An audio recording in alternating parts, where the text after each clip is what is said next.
Welcome to the Get Published podcast, sponsored by Brodie Consulting Group. To get more information about our coaching, publishing, executive ghostwriting, and podcast production services, go to getpublishedpodcast.com. Hello, I am Paul Brodie, and thank you for joining us for another episode of the Get Published podcast, where we help authors get published with a proven system that works. Today, we're being joined by Prema Lee Gurreri, author of Your Sacred Wealth Code. Prema, welcome to the show. Thank you, Paul. Thanks for having me. I'm thrilled to be here. Are you ready to get started?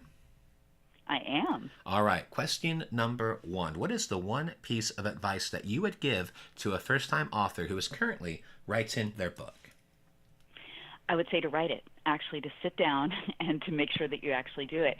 And one thing is to be really sure that you don't get caught up in too much of the strategy of the actual writing of the book, and instead that you stay in the inspiration so that your energy and what you're talking about actually comes through. And then later it can be edited and you can move things around, or you can work with the strategy on how you're going to get it out there. But you want that pure inspiration of why, and really to know why you're actually sitting down and writing this material and who it's going to help. And what do you feel is the hardest part about getting published? Well, I'd say the hardest part about getting published is deciding what route you're going to go on. And I think we're in such a time where there is so much information coming at us that I teach people how to really trust themselves. So there are lots of different ways to get published, and I would really encourage you to stay with what resonates for you. You've got to do your homework, and it is really wonderful to have someone hold your hand, and so that you can stay in the creative aspect and help you to actually get your book out there. If you want to apply, and really go to publishers, major publishers, that is a whole route you can go, and it's a little bit longer term of a route. But I would say that, and I know I'm not exactly answering your question, because the hardest part is actually getting published by somebody else. The easiest part is go ahead and publish yourself. And did you go through the traditional route, or did you publish it yourself? Well, I kind of went through all the routes. I created my own publishing company and ended up publishing under my own publishing company. And I did, though, talk with a couple of agents, and I was approached to work with a particular agent who thought she could go ahead and get me published. And when I looked at the whole thing and what I wanted to do, and somebody who already had a platform, I actually chose to publish under my own publishing company. Was a much better route for me to go, and a route where I could go on my own timeline, and also know that my content was going to stay my content. Well, this will translate nicely into our next question. That is about marketing. So please share a marketing strategy that you have used in your book launch that worked well. Okay. I'm going to have a hard time just sharing one with you, so I'm going to share the bundle that I used. So first of all, allow yourself to think grassroots.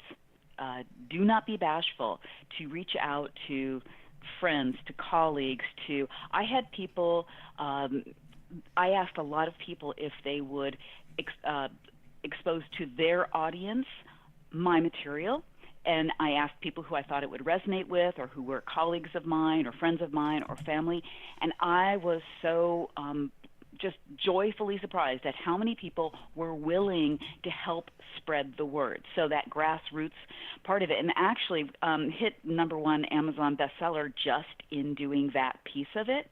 But I also followed that right up with a big give right away, which I gave excerpts of my book, and I really believe to give a lot. And with my book, there's also an online portal where, because I'm teaching in my book, and you can download different practices and exercises.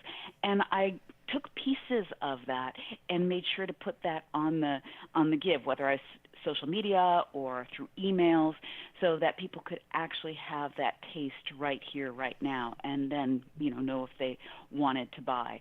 So and also did a lot of cross supporting and cross-marketing, with also me supporting and helping other people, whether it was their book or whatever they were up to. I have a platform, I have an email list, I have a social media audience, so I was more than happy to reciprocate with them, and that communal sort of community marketing, and help get the word out about whatever project they were working on too.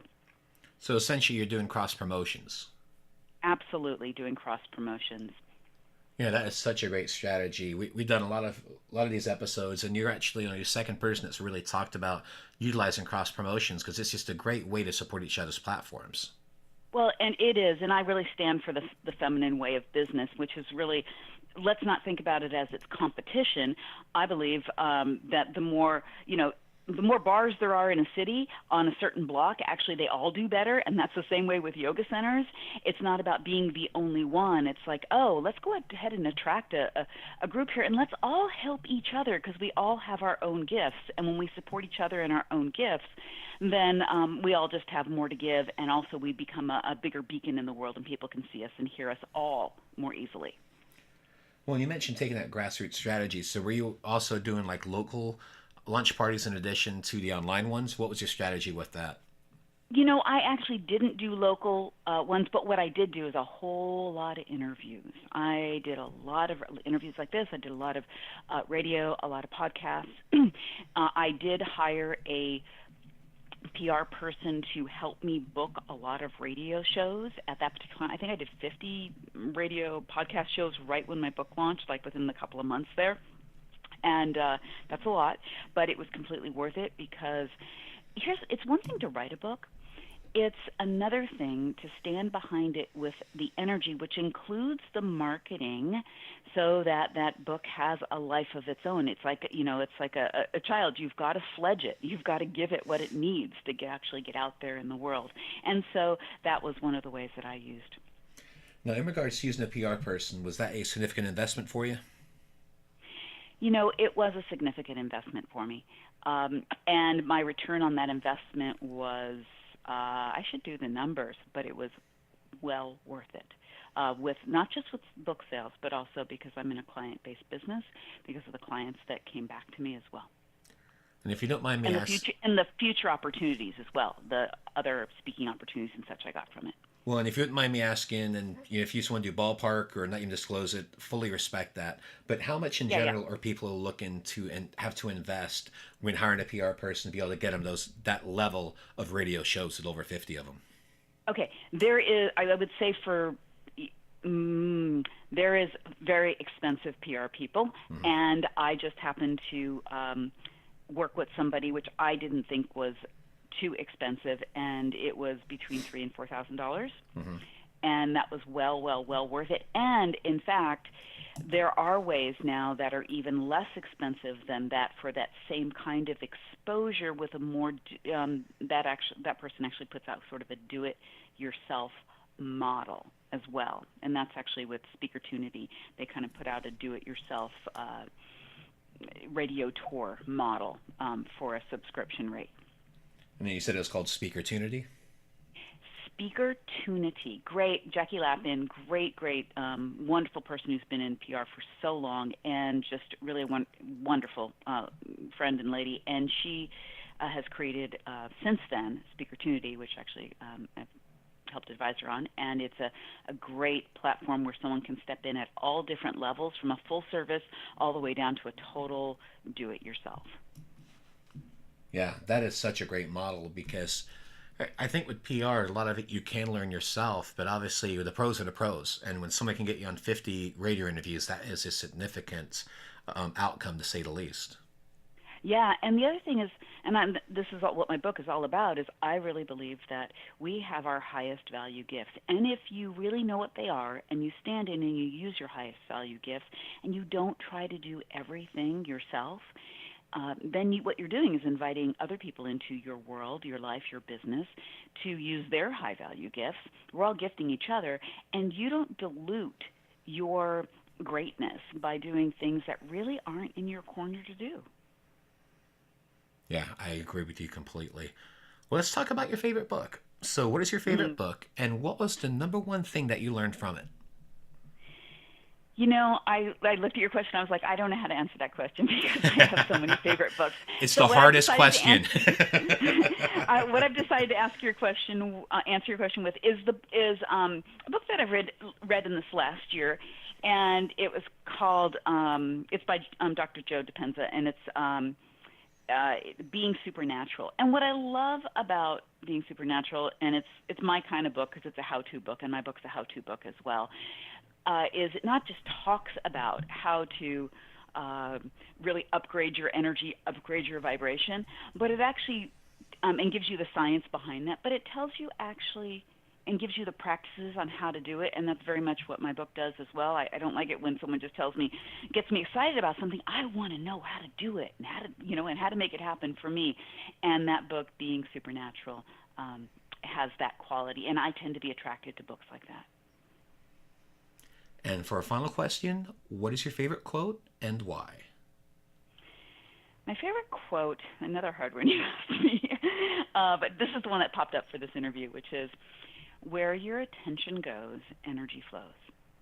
And the reason why that is so important to me, and it's a principle I live my life by, is it's so very true, and it's backed up by quantum physics, it's backed up by science at a big level. Wherever you put your attention, that's where your energy is going to flow, and everything essentially is energy. So let's relate that to your book launch, for instance, or getting published. So if you're putting your energy and you're really focused on getting published by a publisher or publishing yourself or appealing to a certain market, and you really put your blinders on and you focus in that direction, your energy is going to flow in that direction, and the opportunities are going to show up for you because that's where your focus is. So you want to be like a laser beam with that stuff that you really want to bring into fruition, because that's where the energy is going to go. And also become aware of where you're focusing that you've got no business focusing, because you don't want any more of that in your life. Yeah, I always look at it as karma. Goes around, comes around. You focus on doing things the right way. You take care of people. It's going to come back in a great way. But if you don't, it's going to come back in a whole different direction. Yep, and you're creating it all. So it's just become aware. Absolutely. Well, Prema, I want to thank you for being a guest on the show. What is the best way for people to find you online? The easiest way to find me online is sacredwealthcode.com. And when you go there, you can take a free quiz that'll let you know what one of your Sacred Wealth Code archetypes is. And all my services are there. My book, I have a Sacred Wealth Code oracle cards are there as well. A new journal's just coming out, and it's all on Amazon as well, too. sacredwealthcode.com. Well, Prema, thank you once again for being on the show, and I wish you all the best in your author journey ahead. Thank you so much, and all the work you're doing, too. Thanks again for joining us today. To learn more about how you can be featured in our brand new Get Published business book, go to getpublishedpodcast.com.